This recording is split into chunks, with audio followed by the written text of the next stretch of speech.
Alright, what's up, film debris fans? Alright.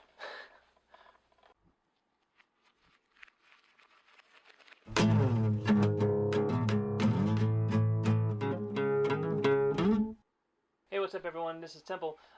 Today we're talking about top movie remakes. The first movie remake I'm going to talk about is Vanilla Sky. Vanilla Sky was a remake of a movie called Abre los Ojos from 1997. It had Penelope Cruz. The story is that Tom Cruise saw the movie, liked it so much, he asked her to be in the remake with him because he wanted to do it. It's directed by Cameron Crowe. I like a lot of things he did. He did Almost Famous, and I think he did Jerry Maguire, and he's a big Pearl Jam fan, and so am I. So this movie's great. It got you have Cameron Diaz in there, Kurt Russell, and the aforementioned people I said before. Tom Cruise. Tom Cruise is really good in this. It's a little mind bending. There's stuff going on. You're not sure what's real and what's not because the stuff going on in his head, and he's seeing things and hearing things. And we've got a situation here. What is this? I didn't do this. You've been charged with murder. Boo. There's no murder. I want Sophia back. These people are dangerous. They want to steal my life! There's an explanation for all this, David.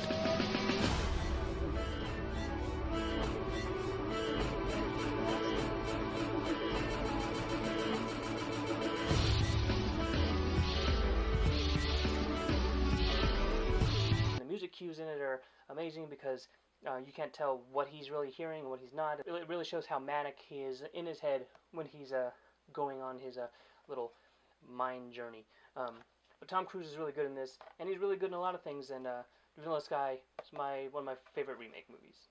So my number 3 pick would be Assault on Precinct 13.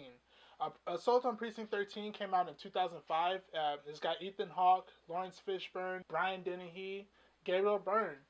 And the original movie was made by John Carpenter. New Year's Eve, this precinct is overrun by a bunch of goons and stuff because they're trying to get the boss that's being held in there.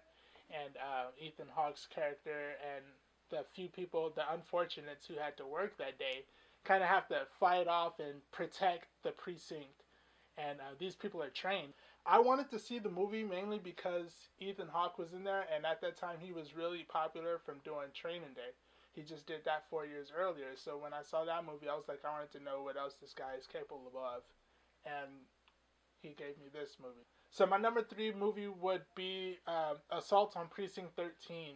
The next movie I'm going to talk about is 3:10 to Yuma. There's a few movies that when I see the trailer, I'm like, for some reason, I want to go see that. When I saw the trailer to this, for some reason, I wanted to go see it. And at the time, Christian Bale, people were still becoming fans of his. The Dark Knight had not come out yet. And Russell Crowe, they were about going down on the downslope on Russell Crowe because now everybody's against him.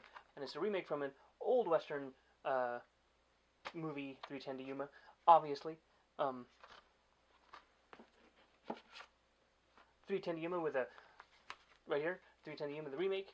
What I liked about this one, just the two guys and just the simple story of trying to get this guy to the train to get him to jail. Christian Bale's character kind of has no choice but to do this to get the trust of and respect of his son and the townsfolk and his wife. He's trying to get this dangerous criminal back to Yuma prison. One of the unsung heroes of the movie, I think, was Ben Foster. He was really good in it, and he was just really dirty and grungy, and he would do anything. Like the whole gang, Russell Crowe's gang, would do anything for him because he earned their trust. And so he's kind of this hero father figure, and Christian Bale is kind of this guy who's down on his luck. And even though Russell Crowe's the bad guy, Bale kind of has to look up to him because he's got the respect of all these people. It's a really good journey for them. I like the way how it pans out. 3:10 to Yuma, one of my favorite remakes. So my number 2 movie was actually remade from a movie that was remade from a book. The book was called I Am Legend, and they made a movie off of that called The Omega Man. From that movie came I Am Legend. What can you say about Will Smith and his movies? Most of his movies are hits. They're hits. But this takes place in a post-apocalyptic world, and of course there's zombies, and everyone's loving zombies. Zombies are what's in right now. Not glittery vampires, but zombies. And he's a doctor, Dr. Neville. He's like the last person who wants to stay around Ground Zero to try to find a cure. He's really just trying to cure these people and get his family back. My name is Robert Neville. I'm a survivor living in New York City. I haven't seen another person in 3 years.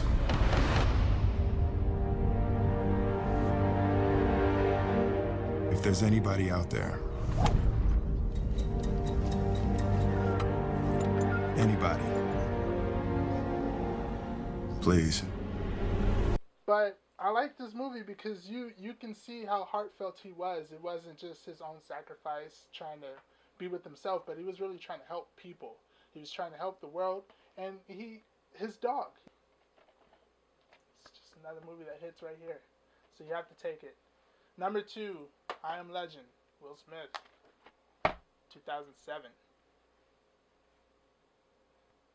All right, and the top movie remake I'm going to talk about is Cape Fear. The original one had Gregory Peck and Robert Mitchum, and that's an awesome cast. But the new one with Martin Scorsese. You thought about me last night, didn't you? Evening, ladies. Hello? I think we're alone now. Where are you from? I'm from the Black Forest.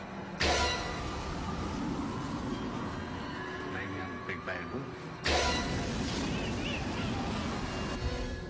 Do you mind if I put my arm around you?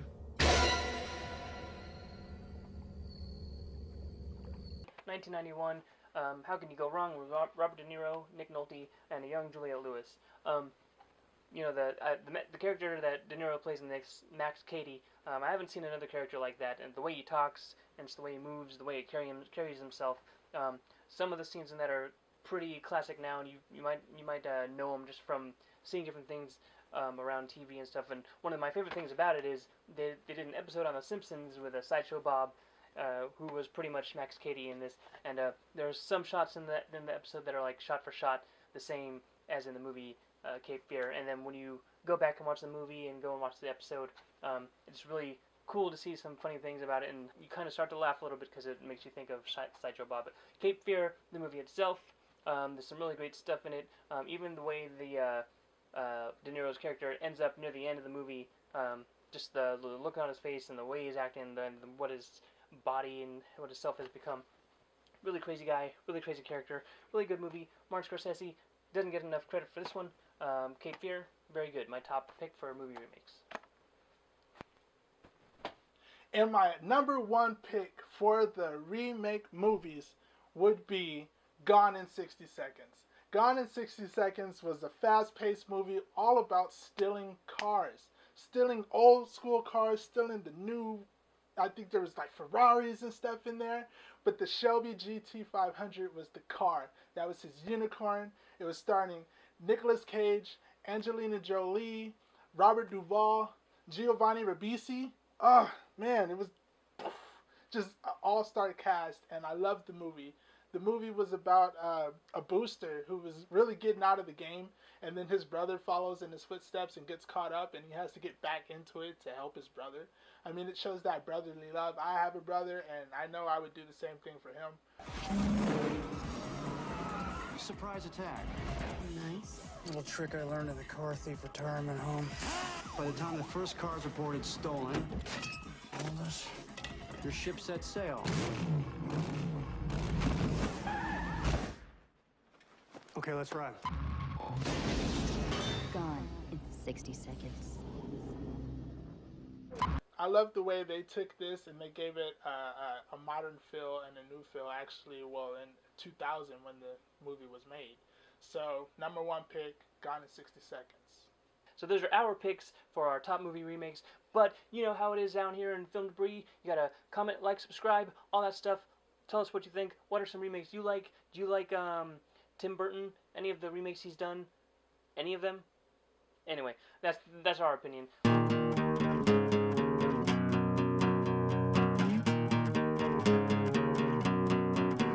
Assault on Precinct 13. That is a John Carpenter remake. Actually, the original was John Carpenter.